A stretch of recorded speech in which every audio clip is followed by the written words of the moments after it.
السلام علیکم ورحمۃ اللہ وبرکاتہ۔ میں تمام حاضرین اور سامعین سے وعلیکم پہلے یہ السلام۔ درخواست کروں گا کہ وہ برائے کرم اپنا جو اسپیکر ہے اس کو میوٹ کر لیں تاکہ بغیر کسی رکاوٹ کے رکنا کے میں اپنی بات آپ کے سامنے پیش کر سکوں۔ میں سب سے پہلے ممنون و مشکور ہوں جناب ڈاکٹر سلمان عبدالصمد صاحب کا کہ انہوں نے مجھے اس لائق سمجھا اور صلح حدیبیہ اور اس کی عصری معنویت جیسے حساس موضوع پر گفتگو کرنے کا موقع عنایت کیا۔ میں کوشش کروں گا کہ جو باتیں میرے مطالعے میں ہیں اس حوالے سے، اس عنوان کے حوالے سے کما حق کہوں اس کو پیش کروں، لیکن قطعی طور پر میں اس کا دعویٰ نہیں کر سکتا کہ میں اس موضوع کے ساتھ انصاف کر پاؤں گا، کیونکہ نبی کریم صلی اللہ علیہ وسلم کی زندگی کے تمام گوشوں اور تمام پہلوؤں پر روشنی ڈالنا، بیان کرنا، پیش کرنا یہ کسی کے بس کی بات نہیں۔ یہ بھی حضور اکرم صلی اللہ علیہ وسلم کا ایک بڑا معجزہ ہے کہ آپ صلی اللہ علیہ وسلم نے 63 سال کی زندگی پائی اور جو نبوت کے بعد کی جو زندگی ہے 23 سال کی زندگی، اس مختصر سی زندگی کے تمام پہلوؤں کو پیش کرنا، روشنی ڈالنا، جبکہ بہت کوشش کی گئی، یہ ممکن نہیں ہو پایا آج تک۔ یہ بھی آپ صلی اللہ علیہ وسلم کا ایک بڑا معجزہ ہے۔ نبی کریم صلی اللہ علیہ وسلم کی زندگی کا ہر پہلو، ہر گوشہ ہمارے لیے ایک آئیڈیل اور ہمارے لیے ایک نمونہ ہے۔ ہم اپنے روزمرہ کے جتنی بھی معمولات ہیں اور جن حالات کا ہمیں سامنا کرنا ہوتا ہے، اگر ان حالات میں بھی ہم نبی کریم صلی اللہ علیہ وسلم کی زندگی سے اور ان کی سیرت سے رہنمائی حاصل کرنا چاہیں تو کہیں بھی ہم محروم نہیں رہتے، بلکہ ہمیں نبی کریم صلی اللہ علیہ وسلم کی زندگی سے رہنمائی ملتی ہے ہمارے تمام معاملات۔ آج خاص طور پر جو ہمیں گفتگو کرنی ہے وہ صلح حدیبیہ سے متعلق کرنی ہے کہ صلح حدیبیہ اور اس کی عصری معنویت کیا ہے، contemporary relevance of treaty of Hudaibiya, اس پر ہمیں گفتگو کرنی ہے کہ جس زمانے میں یہ واقعہ پیش آیا تھا وہ زمانہ کچھ اور تھا اور آج کا زمانہ کچھ اور ہے۔ کیا اس واقعے کی معنویت اب بھی باقی ہے؟ کیا وہ واقعہ اب بھی ہمارے لیے نمونے کی حیثیت رکھتا ہے؟ ہم اس پر گفتگو کرنے کی کوشش کریں گے۔ سب سے پہلے میں صلح حدیبیہ کا جو واقعہ ہے اس پر کچھ روشنی ڈالنے کی کوشش کر رہا ہوں کہ نبی کریم صلی اللہ علیہ وسلم نے ایک خواب دیکھا کہ آپ امن کے ساتھ مکے میں داخل ہوئے، عمرہ کیا، بعض اصحاب نے بال کتروائے اور بعض نے بال منڈوائے۔ انبیاء کے خواب سچے ہوتے ہیں، اس لیے آپ صلی اللہ علیہ وسلم نے اس خواب کو حکم الہی سمجھتے ہوئے عمرے کا ارادہ کیا اور 1 ذی القعدہ سن 6 ہجری کو 1500 صحابہ، جس میں مہاجرین اور انصار دونوں شامل تھے، ان کے ساتھ مکہ مکرمہ کے لیے روانہ ہوئے اور آپ نے ذوالحلیفہ پہنچ کر احرام باندھا اور آپ نے قریش کی خبر معلوم کرنے کے لیے حضرت خراش بن امیہ کو بھیجا کہ ان کی خبر معلوم کر کے آئیں، قریش کی خبر پتہ کر کے آئیں۔ چونکہ صرف عمرے کا ارادہ تھا اس لیے آپ نے آلات حرب نہیں لیا، صرف ضروری ہتھیار لیے تاکہ راستے میں امن و سکون قائم ہو سکے اور امن کو بحال کیا جا سکے۔ اور جب کفار کو اس بات کی اطلاع ملی کہ نبی علیہ الصلوۃ والسلام کے ساتھ مسلمانوں کی ایک بڑی جماعت میں آ رہی ہے تو انہوں نے اس بات کا عہد کیا کہ ہم محمد صلی اللہ علیہ وسلم کو اور مسلمانوں کو مکہ میں داخل نہیں ہونے دیں گے۔ حضرت خالد بن ولید رضی اللہ تعالیٰ عنہ 200 افراد کے ساتھ مقام غمیم میں جمع ہو گئے کہ ہم اس کارواں کو، اس قافلے کو آگے بڑھنے نہیں دیں گے۔ نبی کریم صلی اللہ علیہ وسلم نے راستہ تبدیل کیا اور راستہ تبدیل کرنے کے بعد آپ حدیبیہ پہنچ گئے۔ حدیبیہ بیسیکلی ایک کنویں کا نام تھا اور وہاں پر کی جو آبادی تھی اس آبادی کو حدیبیہ کہتے ہیں۔ یہ مکہ سے 9 میل کے فاصلے پر ہے۔ جب نبی کریم صلی اللہ علیہ وسلم نے اپنے قاصد کو بھیجا اور وہاں سے انہوں نے انکار کیا، قریش نے انکار کیا، تو پھر نبی علیہ الصلوۃ والسلام نے باضابطہ طور پر حضرت عثمان غنی رضی اللہ تعالی عنہ کو بھیجا کہ آپ وہاں جائیں اور اولاً مسلمانوں کو، جو مسلمان وہاں پر آباد ہیں، ان مسلمانوں کو خوشخبری سنائیں کہ عنقریب اللہ تبارک و تعالیٰ ان کے لیے فضا کو ہموار کرنے والا ہے اور راستے کو سازگار کرنے والا ہے، اس لیے انہیں پریشان ہونے کی قطعی ضرورت نہیں ہے۔ اور پھر قریش کو خبر دینا ہے کہ ہمارا مقصد، ہمارا منشا کیا ہے۔ چنانچہ حضرت عثمان غنی رضی اللہ تعالیٰ عنہ مکہ تشریف لائے اور آپ نے اہل مکہ کو نبی علیہ الصلوۃ والسلام کا پیغام سنایا۔ اہل مکہ نے جواب دیا کہ اس سال تو محمد اور مسلمان طواف نہیں کر سکتے ہیں، البتہ اگر تم چاہو، یعنی حضرت عثمان سے یہ بات کہی جا رہی ہے کہ اگر تم چاہو تو تم تنہا طواف کر سکتے ہو، لیکن حضرت عثمان غنی رضی اللہ تعالیٰ عنہ نے تنہا طواف کرنے سے انکار کر دیا۔ اس انکار نے اہل مکہ کو غصہ دلایا، جوش دلایا، اور انہوں نے حضرت عثمان کو قید کر لیا۔ مسلمانوں کو یہ خبر ملی کہ نبی علیہ الصلوۃ والسلام کے قاصد خاص حضرت عثمان کو شہید کر دیا گیا ہے، تو نہ صرف مسلمان بلکہ خود نبی کریم صلی اللہ علیہ وسلم غمگین ہو گئے، اور آپ نے درخت کے نیچے بیٹھ کر تمام مسلمانوں سے، تمام حاضرین سے بیعت کی، عہد لیا کہ جب تک حضرت عثمان کے قتل کا بدلہ نہیں لیں گے اس وقت تک یہاں سے واپس نہیں جائیں گے۔ اس پورے واقعے کو قرآن کریم نے بیان کیا، لقد رضی اللہ عن المؤمنین کے تحت پورا واقعہ بیان کیا، اور اس آیت کریمہ میں ان لوگوں کے لیے خوشخبری سنائی گئی، رضا کا اعلان کیا گیا جو لوگ اس بیعت میں شریک تھے۔ جب یہ بیعت، اس بیعت کا، حالانکہ یہ بیعت ایک جھوٹی خبر کے بعد ہوئی تھی، تاہم اس بیعت کا مثبت فائدہ یہ ہوا کہ کفار مکہ مرعوب ہو گئے اور انہوں نے اس بات کی کوشش شروع کر دی کہ کسی طرح صلح کے لیے ماحول سازگار ہو جائے۔ قبیلہ بنو خزاع کے سردار بدیل ابن ورقہ نبی کریم صلی اللہ علیہ وسلم کی خدمت میں حاضر ہوئے اور یہ بتایا کہ جو حدیبیہ کے جو نواحی ہیں وہاں پر پانی کے بڑے بڑے چشموں پر قریش نے اپنے لشکر کو جمع کر لیا ہے اور وہ کسی بھی صورت میں آپ کو مکہ میں داخل نہیں ہونے دیں گے۔ نبی علیہ الصلوۃ والسلام نے ارشاد فرمایا کہ دیکھیے، قریش کو لڑائی نے کمزور کر دیا ہے، اگر وہ چاہیں تو ایک مدت تک کے لیے صلح کر سکتے ہیں اور اس مدت میں آپس میں کوئی تعارض نہیں ہوگا، اور اگر وہ چاہیں تو دین اسلام میں بھی داخل ہو سکتے ہیں اور اس طرح انہیں ایک آزادی کا پروانہ مل سکتا ہے۔ بدیل نے قریش کے پاس آ کر نبی علیہ الصلوۃ والسلام کی جو بات تھی وہ پیش کی، بتایا کہ محمد اور مسلمانوں کا منشا اور مقصد صرف اور صرف عمرہ کرنا ہے، لیکن قریش نے جواب دیا کہ وہ مکہ میں ایک طرح کی ضد اور ایک طرح کی ہٹ درمی پر وہ لوگ قائم رہے، اور یہ کہا کہ یہ لوگ کسی بھی صورت میں مکہ میں داخل نہیں ہو سکتے ہیں۔ اور عروہ بن مسعود نے کہا کہ محمد نے بھلائی کی بات کہی ہے، تم اگر کہو تو میں محمد سے مل کر اس بارے میں گفتگو کروں۔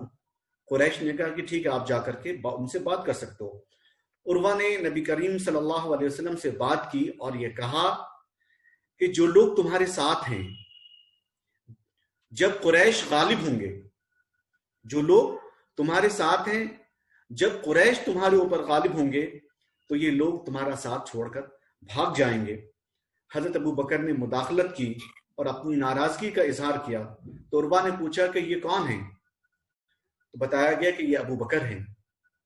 تو عروہ نے کہا کہ اگر اس کا مجھ پر احسان نہ ہوتا تو میں اس کو ضرور جواب دیتا۔ یہ ایک تاریخی بات ہے کہ حضرت ابو بکر نے عروہ بن مسعود پر کیا احسان کیا تھا، ہم تفصیل میں نہیں جا رہے ہیں۔ عروہ نے پھر اس کے بعد صحابہ کی نبی کریم صلی اللہ علیہ وسلم کے تئیں جو وارفتگی دیکھی، جو محبت دیکھی، اور جو رکھ رکھاؤ دیکھا اس سے وہ بہت متاثر ہوا. اس نے یہ دیکھا کہ صحابہ نبی کریم صلی اللہ علیہ وسلم کے وضو کے پانی کو زمین پر گرنے نہیں دیتے اور زمین پہ گرنے سے پہلے اس پانی کو استعمال کر لیتے ہیں. تو اس طرح کی محبت و عقیدت نے عروہ کی بدگمانی کو ختم کر دیا.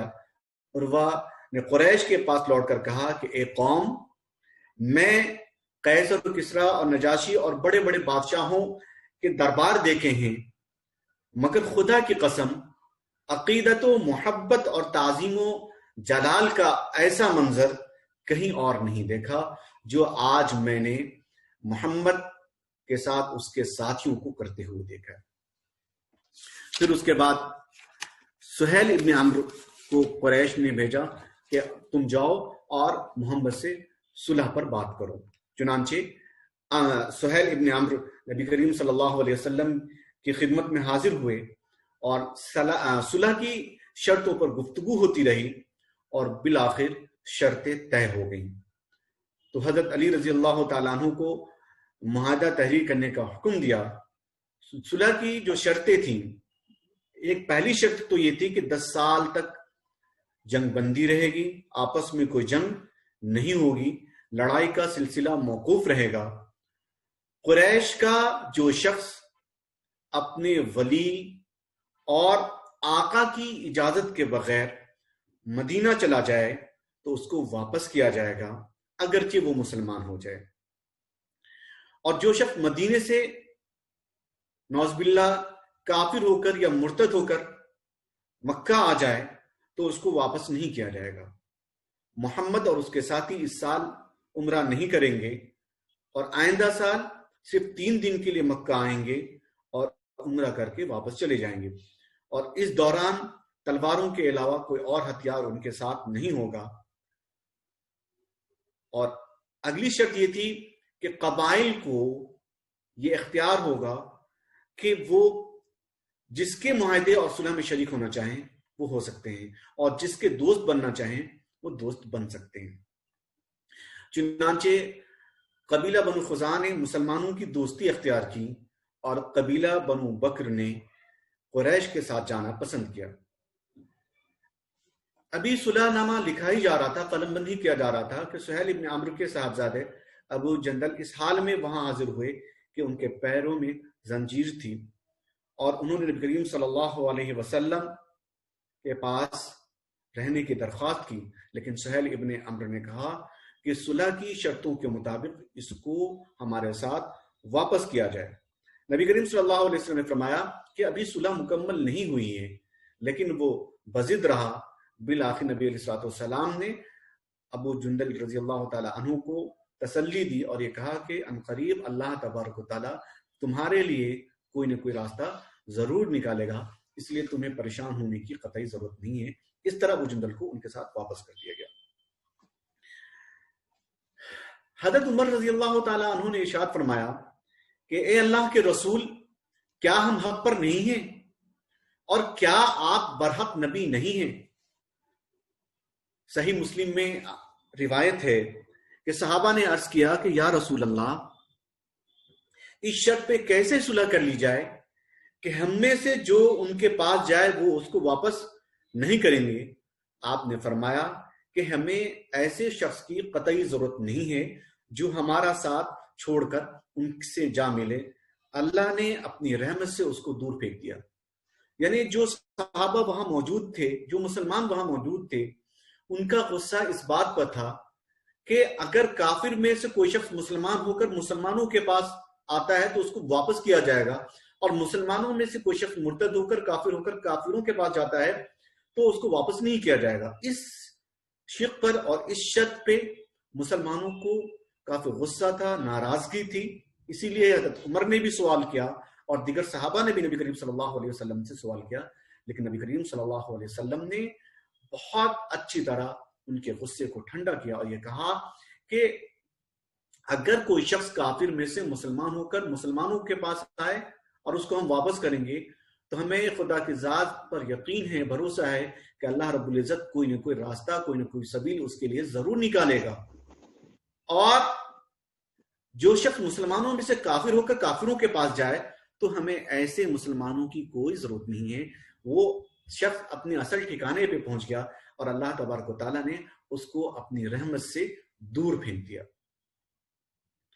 اس طرح یہ صلح مکمل ہوئی اور کسی حد تک نبی کریم صلی اللہ علیہ وسلم نے صحابہ کی ناراضگی کو یا ان کے غصے کو کم کرنے کی کوشش کی.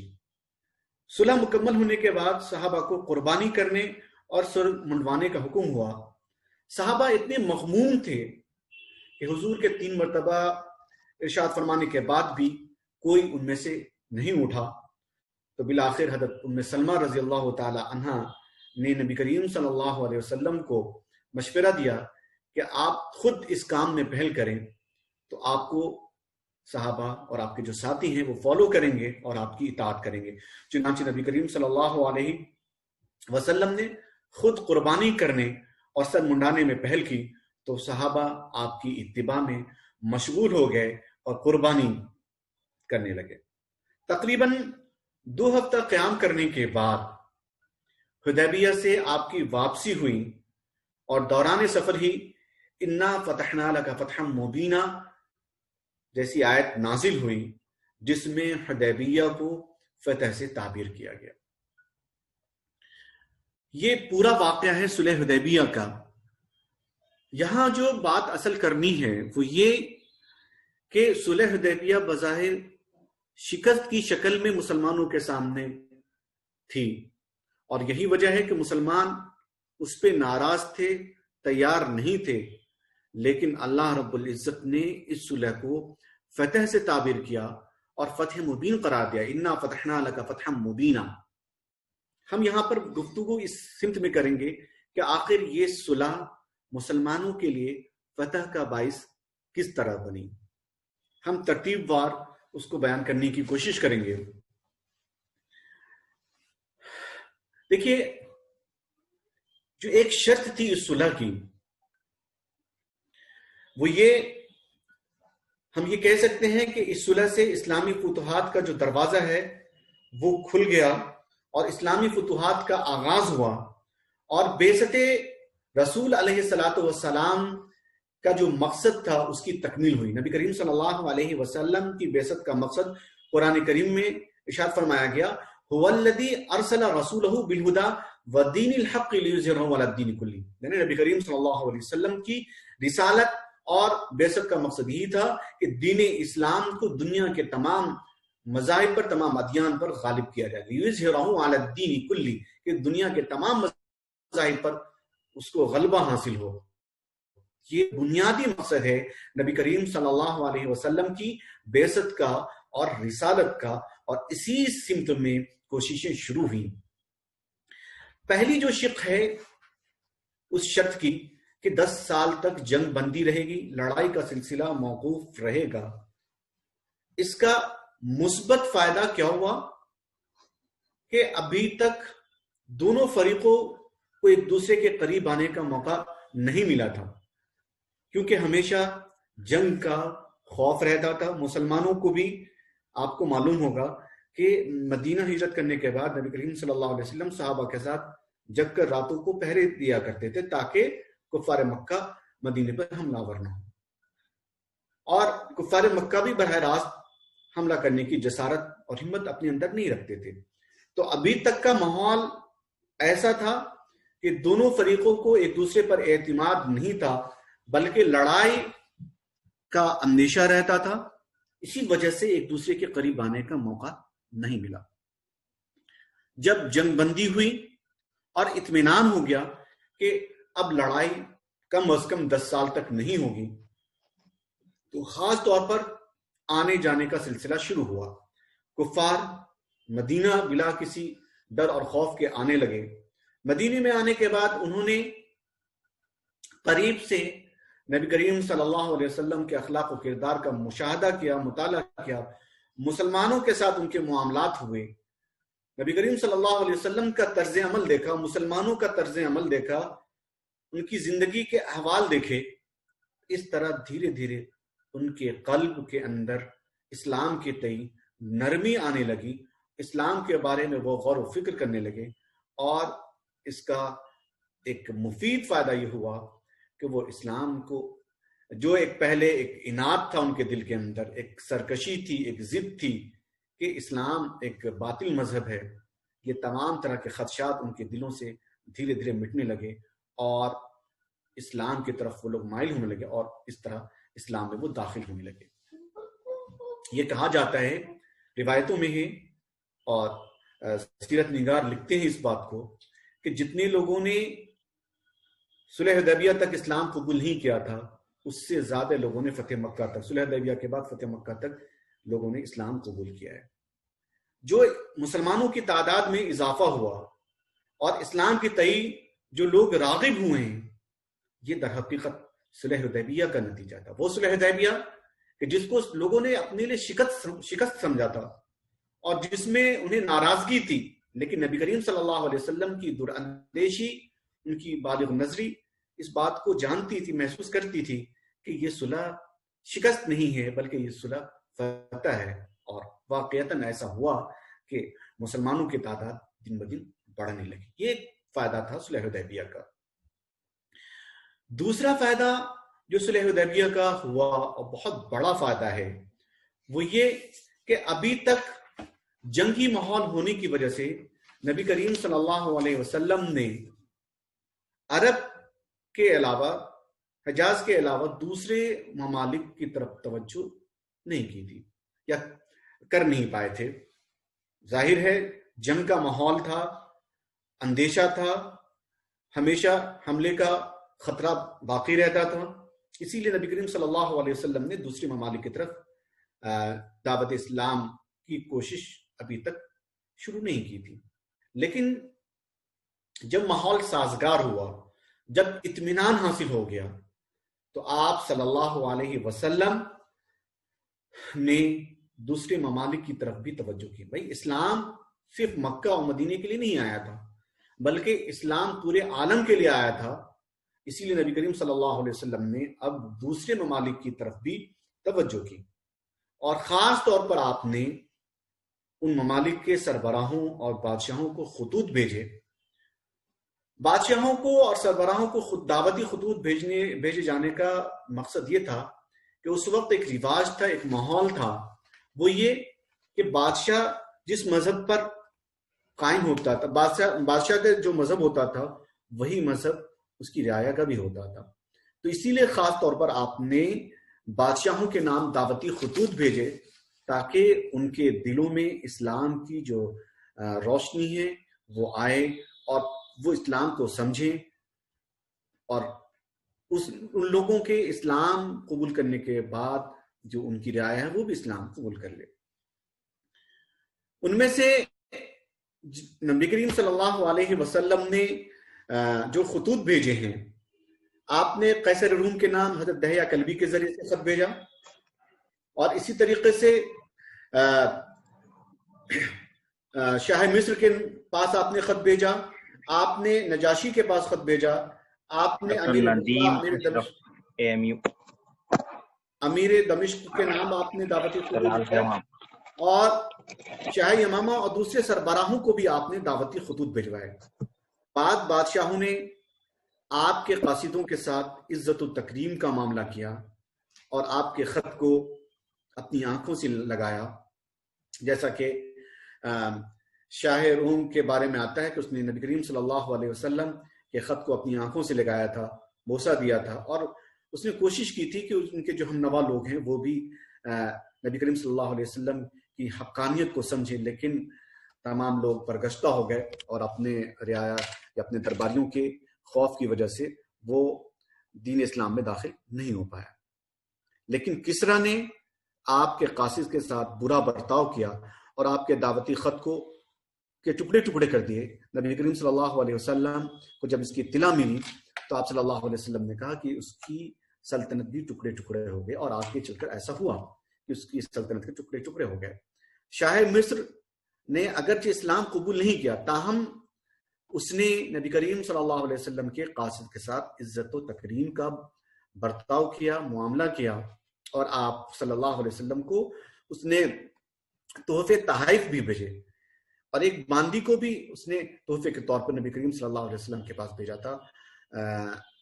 ماریا قبطیہ جو باندی ہیں ان کو نبی کریم صلی اللہ علیہ وسلم کے پاس بھیجا تھا اور اسی سے حضرت ابراہیم کی ولادت ہوئی، جیسا کہ یہ تاریخی بات ہے. نجاشی نے اسلام قبول کیا اور اس کے بارے میں آتا ہے کہ جب نجاشی کا انتقال ہوا تو نبی کریم صلی اللہ علیہ وسلم نے اس کی غائبانہ نماز جنازہ ادا کی.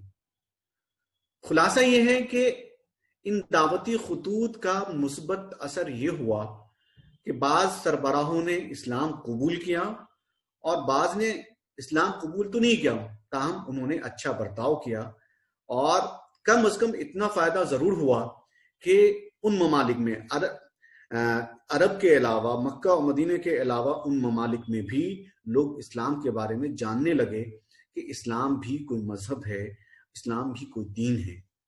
اور یہ جو ماحول اسلام کے لیے بنا، سازگار ہوا. اب ظاہر ہے ایک مذہب کے بارے میں لوگوں نے جانا کہ اسلام بھی کوئی مذہب ہے تو اس کے بارے میں لوگوں کے اندر دلچسپی پیدا ہونے لگی کہ آخر وہ کیسا مذہب ہے، اس کی تعلیمات کیسی ہیں. اس طرح بہت سارے لوگوں کو قبول اسلام کی توفیق ہوئی. یہ سب جو ماحول سازگار ہوا، یہ کس کا فائدہ تھا، کس کا نتیجہ تھا؟ یہ صرف اور صرف صلح حدیبیہ کا نتیجہ تھا. وہ صلح حدیبیہ جس کو شکست سمجھا گیا، اسی صلح حدیبیہ کا نتیجہ ہے کہ جنگ بندی ہوئی، جنگ سے اطمینان ہوا اور نبی علیہ الصلوۃ والسلام کو دوسرے ممالک کی طرف توجہ کرنے کی مدد ملی، اور اس طرح اسلام سرزمین عرب سے نکل کر دوسرے ممالک میں پہنچا.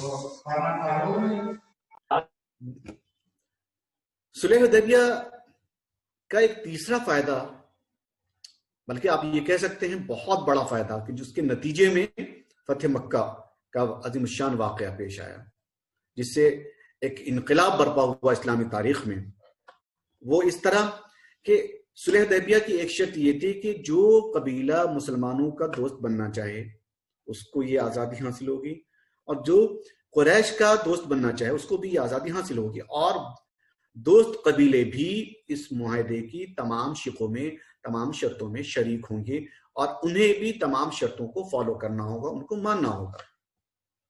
جیسا کہ قبیلہ بنو خزاعہ نے مسلمانوں کی دوستی اختیار کی اور قبیلہ بنو بکر نے قریش کی دوستی اختیار کی، اور ان کو بھی جنگ سے دور رہنا تھا، لڑائی سے دور رہنا تھا. لیکن ہوا کیا؟ ہوا یہ کہ قبیلہ بنو بکر نے قبیلہ بنو خزاعہ پر حملہ کیا اور ان کے بہت سے لوگوں کو قتل کر ڈالا، اور اس حملے میں، اس قتل و غارت گری میں قریش نے قبیلہ بنو بکر کا ساتھ دیا، اور اس طرح انہوں نے معاہدے کی خلاف ورزی کی، شرط کو توڑا. جب نبی کریم صلی اللہ علیہ وسلم کے پاس قبیلہ بنو خزاعہ کے لوگ پہنچے اور ان سے مطالبہ کیا کہ ہمیں انصاف دیا جائے، تو نبی کریم صلی اللہ علیہ وسلم 10,000 صحابہ کے ساتھ مکہ روانہ ہوئے، اور بغیر کسی جنگ کے، بغیر کسی بڑی جنگ کے مکہ مسلمانوں کے ہاتھوں پر فتح ہو گیا. وہ مکہ کہ جس کے ایک حصے میں، یعنی کعبۃ اللہ میں، مسلمانوں کو عمرہ کرنے سے روکا گیا تھا، آج وہ پورا مکہ مسلمانوں کے زیر نگی تھا، مسلمانوں کے ہاتھوں فتح ہو چکا تھا. یہ فائدہ ہے، یہ نتیجہ ہے صلح حدیبیہ کا. اگر صلح نہ ہوتی تو شاید ایسے حالات نہیں بنتے. اگر صرف عمرے کی ضد ہوتی تو پھر ایسے حالات نہیں بنتے. لیکن نبی کریم صلی اللہ علیہ وسلم بہت دور تک دیکھتے تھے، دور اندیش تھے، اور انہیں یقین تھا کہ اللہ تبارک و تعالی یقیناً اس شکست کو فتح سے تبدیل کرے گا. اور ایسا ہوا کہ پورا مکہ فتح ہو گیا. وہ مکہ کہ جس سے نبی کریم صلی اللہ علیہ وسلم کو اور مسلمانوں کو جانے پر مجبور کیا گیا تھا، وہ مکہ کہ جہاں پر مسلمانوں پر ظلم و ستم کے پہاڑ توڑے گئے تھے، آج وہی مکہ مسلمانوں کے ہاتھوں پر فتح ہو رہا ہے. اور یہ سب نتیجہ ہے صلح حدیبیہ کا. یہ صلح حدیبیہ کے مثبت اثرات ہیں جن کے بارے میں نے روشنی ڈالنے کی کوشش کی ہے. بہت سارے اثرات ہو سکتے ہیں. میں نے بنیادی طور پر 3 جو اس کے اثرات تھے، ایک تو کہ کفار مکہ کے لیے یہ ممکن ہو سکا کہ وہ مدینہ آئیں، مسلمانوں کو قریب سے دیکھیں. دوسرا، دعوتی خطوط آپ نے دوسرے ممالک کے سربراہوں کے نام بھیجے. اور تیسرا فائدہ فتح مکہ کی صورت میں. یہ تمام فائدے جو حاصل ہوئے مسلمانوں کو صلح حدیبیہ کے نتیجے میں، اور اس طرح مسلمانوں کو یقین ہو گیا کہ جس فتح کا وعدہ اللہ رب العزت نے کیا تھا انا فتحنا لک فتحا مبینہ کے ذریعے سے، وہ وعدہ آج پورا ہو گیا. اب اہم سوال یہ ہے کہ صلح حدیبیہ کی اصلی معنویت کیا ہے؟ یہ ایک اہم سوال ہے. اور میں نے یہ بات شروع میں کہی تھی کہ نبی کریم صلی اللہ علیہ وسلم کی زندگی کے تمام پہلو اور تمام گوشے ہمارے لیے نمونہ ہیں. ہم اپنے روزمرہ کے معاملات میں جس معمول میں بھی ہم سیرت سے رہنمائی حاصل کرنے کی کوشش کریں، ہمیں رہنمائی ملتی ہے. صلح حدیبیہ کا بڑا واقعہ جس سے اسلامی فتوحات کا دروازہ کھل گیا، اس صلح حدیبیہ کی عصری معنویت کیا ہے؟ آج ہم دیکھتے ہیں کہ پورے عالم میں مسلمانوں اور اسلام کے خلاف اسلام دشمن طاقتیں یکجا ہیں، ایک جگہ جمع ہیں، سازشیں کر رہی ہیں اور اسلام اور مسلمانوں کی شبیہ کو داغدار بنانے کی کوشش کر رہی ہیں. نبی کریم صلی اللہ علیہ وسلم کی ذات پر حملے ہو رہے ہیں، ان کے کردار پر کیچڑ اچھالنے کی کوشش ہو رہی ہے اور مسلمانوں کو اس صفحے ہستی سے مٹانے کی کوششیں ہو رہی ہیں. ایسے ماحول میں، ایسی صورتحال میں صلح حدیبیہ ہمارے لیے کیا پیغام رکھتی ہے، اس کو سمجھنے کی ضرورت ہے. نبی کریم صلی اللہ علیہ وسلم نے کبھی بھی تشدد کی حمایت نہیں کی، بلکہ آپ صلی اللہ علیہ وسلم نے حکمت عملی اختیار کی اور تشدد کے بجائے آپ صلی اللہ علیہ وسلم نے امن کو ترجیح دیا اور جبر و اکراہ اور جذبات کے بجائے حکمت، دانشمندی اور عقل مندی کے ذریعے سے آپ صلی اللہ علیہ وسلم نے پورے عالم کے قلوب کو مسخر کرنے کی کوشش کی. آپ نے تشدد اختیار نہیں کیا، اپنے راز امن کو منتخب کیا. آپ نے جبر و اکراہ کی راہ اختیار نہیں کی، بلکہ آپ نے حکمت اختیار کی، آپ نے دانشمندی اختیار کی. آپ جذبات سے مغلوب نہیں ہوئے، بلکہ آپ نے عقل مندی کا اظہار کیا اور عقل مندی کا مظاہرہ کیا. اس طرح آپ نے لوگوں کے قلوب جیتے، لوگوں کا دل جیتا. آج ضرورت اس بات کی ہے کہ ہم جذبات میں نہ بہہ جائیں، بلکہ ہم یہ دیکھیں کہ منفی ماحول میں، مخالف ماحول میں حضور کا طریقہ کار کیا تھا اور ہمارا طریقہ کار کیا ہونا چاہیے. جو طریقہ حضور کا تھا اسی طریقے کو ہمیں اختیار کرنا چاہیے، کیونکہ نبی علیہ الصلوۃ والسلام ہی ہمارے لیے نمونہ ہیں، نبی علیہ الصلوۃ والسلام ہی ہمارے لیے آئیڈیل ہیں. ان کے علاوہ کوئی اور ہمارے لیے نمونہ اور آئیڈیل نہیں ہے. ہماری یہ ملی اور دینی ذمہ داری ہے کہ ہم اسلام کے پیغام کو عام کریں. ہم اپنے طرز عمل سے لوگوں کو اسلام کے قریب کریں، نہ کہ لوگوں کو اسلام سے دور کریں. یہ ہماری دینی ذمہ داری ہے. نبی علیہ الصلوۃ والسلام نے لوگوں کو تلوار کے بجائے اپنے طرز عمل اور اپنے اخلاق سے قریب کرنے کی کوشش کی. فتح مکہ کے موقع پر جب آپ صلی اللہ علیہ وسلم خانہ کعبہ کے صحن میں ہیں، وہاں کفار مکہ گردن جھکائے کھڑے ہیں. انہیں اندیشہ ہے کہ انہیں قتل کیا جائے گا، کیونکہ انہوں نے مسلمانوں پر نبی علیہ الصلوۃ والسلام پہ ظلم و ستم ڈھائے تھے. تو نبی علیہ الصلوۃ والسلام نے ان سے پوچھا کہ تم مجھ سے کس بات کی امید رکھتے ہو؟ تو انہوں نے یہ کہا کہ آپ ہمارے شریف بھائی ہیں اور شریف بھائی کے بیٹے ہیں، ہم آپ سے بہتر حسن سلوک کی امید رکھتے ہیں. نبی کریم صلی اللہ علیہ وسلم نے تمام لوگوں کی معافی کا اعلان کیا. آپ کا یہ اعلان کرنا تھا کہ اکثر و بیشتر لوگوں نے اسلام قبول کر لیا. تو اس طرح آپ نے اپنے اخلاق کے ذریعے سے لوگوں کے دل کو جیتا، تلوار کا سہارا نہیں لیا، تشدد کا سہارا نہیں لیا. آج ضرورت اس بات کی ہے کہ ہم تشدد کی راہ پر نہ جائیں، بلکہ ہم علم و حکمت سے، دانشمندی سے، عقل سے لوگوں کے قلوب کو مسخر کرنے کی کوشش کریں.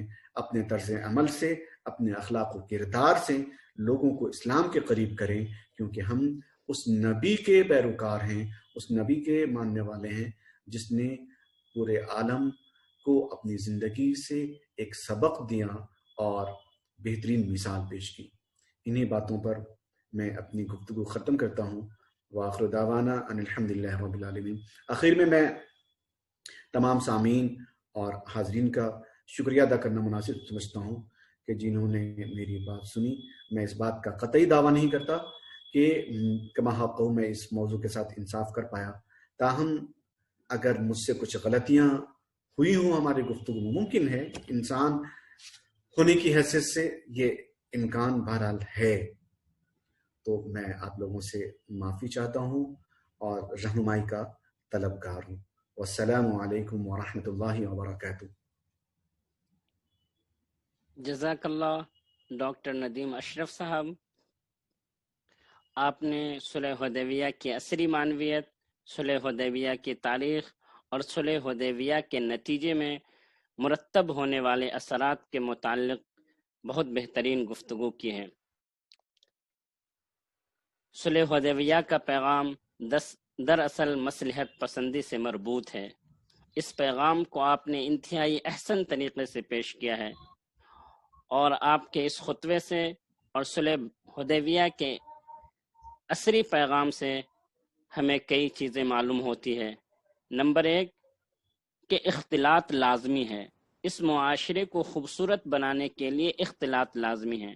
اگر ہم دوسرے مذاہب کے ماننے والوں سے اختلاط رکھیں گے، اگر ان سے گفتگو کریں گے، ان سے جڑیں گے، ان سے گھلنے ملنے کی کوشش کریں گے، تو ہمارا ایک حسین معاشرہ وجود میں آئے گا، جس کی طرف آپ نے بہترین اشارے کیے ہیں. اور دوسری بات یہ کہ دعوتی خطوط اللہ کے نبی صلی اللہ علیہ وسلم نے بہت سے لوگوں کو بھیجے. اس سے بھی ہمیں یہ پیغام ملتا ہے کہ ہمارے سامنے، ہمارے معاشرے میں جو لوگ رہ رہے ہیں، ہم اپنی سطح سے ان کے قلوب کو، ان کے دلوں کو مائل کرنے کی کوشش کریں. اخلاقی پہلو، اخلاق کا ایک ایسا پہلو ہے، اخلاق ایک ایسا پہلو ہے جسے پیش کر کے ہم بہت سی چیزوں سے مستفید ہو سکتے ہیں اور معاشرے کو خوبصورت بنا سکتے ہیں. انٹرنیشنل انسٹیٹیوٹ آف تھیولوجی کا دراصل مقصد بھی یہی ہے کہ ہم لوگوں سے اختلاط پیدا کریں، لوگوں سے گھلیں ملیں. صرف ہم سیمینار ہال میں نہیں، صرف ہم کسی پروگرام میں نہیں، بلکہ ہم ایک ایسا ماحول پیدا کرنے کی کوشش کریں کہ ہم ان سے ملیں، کھانے کی میز پر ہو، شادی بیاہ کے معاملات میں ہو، اور بہت سے مواقع پر ہم ان سے گھلیں گے، ملیں گے، گفتگو کریں گے، ان سے اپنے دکھ درد شیئر کریں گے، تو اس کا مثبت نتیجہ سامنے آئے گا. اور ہندوستان جیسے ملک میں ضروری ہے کہ ہم صلح حدیبیہ کے پیغام کو سامنے رکھیں، مصلحت پسندی پر غور و فکر کریں، کیونکہ مصلحت پسندی کے بغیر اختلاط بہت مشکل ہے، اور اختلاط کے بغیر امن و سلامتی کا پیغام عام کرنا انتہائی مشکل ہے. تو صلح حدیبیہ کی یہی تاریخ، صلح حدیبیہ کی یہی تہذیب، صلح حدیبیہ کی یہی انفرادیت ہمیں متاثر کرتی ہے، اور ہمیں صلح حدیبیہ پر غور و فکر کرنا ہندوستان میں رہ کر اور بھی زیادہ ضروری ہے. تو ہم ڈاکٹر ندیم اشرف صاحب کا ایک دفعہ پھر دل کی گہرائیوں سے استقبال کرتے ہیں کہ انہوں نے انتہائی صاف ستھرے اسلوب میں، انتہائی شفاف اسلوب میں گفتگو کے طریقے کو سامنے رکھتے ہوئے، اور ہم کلامی کا جو ایک اہم عنصر ہوتا ہے اس کو سامنے رکھتے ہوئے انہوں نے ہم سے گفتگو کی ہے. یہ کوئی خطبہ نہیں، یہ کوئی تقریر نہیں، کوئی اسٹیج کے لیے بنے بنائے جملے، رٹا رٹایا جملہ نہیں تھا. ہم ان کے تمام جملوں کو ہمتن گوش ہو کر سن رہے تھے، اور امید ہم یہ بھی کرتے ہیں کہ تمام حاضرین سامعین ان تمام جملوں پر غور و فکر کرنے کی کوشش کریں گے اور ہندوستانی تناظر میں صلح حدیبیہ کے پیغام کو عام کرنے کی کوشش ضرور کریں گے۔ ہمارے انٹرنیشنل انسٹیٹیوٹ آف تھیولوجی کا دراصل مقصد یہی ہے کہ ہم لوگوں سے اختلاط کریں، ملیں جلیں، دوسرے مذاہب کے لوگوں سے خود کو قریب کرنے اور ان سے قریب ہونے کی کوشش کریں۔ آپ تمام حضرات، آپ تمام افراد، آپ تمام محبین متعلقین سے درخواست یہ ہے کہ ہمارے اس مشن کو عام کرنے میں ہمارا ساتھ دیں، ہم سے جڑیں، ہمارے اس پیغام کو، ہمارے اغراض و مقاصد کو دور تک پھیلانے کی کوشش کریں، اور ہم ان کے ساتھ ہیں، وہ ہمارے ساتھ ہوں، تاکہ اس پیغام کو دور تک پھیلایا جا سکے۔ میں ایک بار پھر ڈاکٹر ندیم اشرف صاحب کا دل کی گہرائیوں سے شکریہ ادا کرتے ہیں۔ تسخیر فاؤنڈیشن اور انٹرنیشنل انسٹیٹیوٹ آف تھیولوجی کے اراکین، محبین، متعلقین آپ کے حضور حاضر ہو کر سلام پیش کرتے ہیں۔ ان کے علاوہ وہ تمام لوگ کہ جنہوں نے اس پروگرام کو کامیاب بنانے میں اہم کردار ادا کیا ہے اور جنہوں نے سامع کی حیثیت سے، ناظر کی حیثیت سے اس پروگرام میں شرکت کی ہے، ان تمام افراد کا دل کی گہرائیوں سے شکریہ ادا کرتے ہیں، اور ساتھ ساتھ یہ بھی درخواست کرتے ہیں کہ آئندہ انٹرنیشنل انسٹیٹیوٹ آف تھیولوجی کے تحت منعقد ہونے والے پروگرام میں شرکت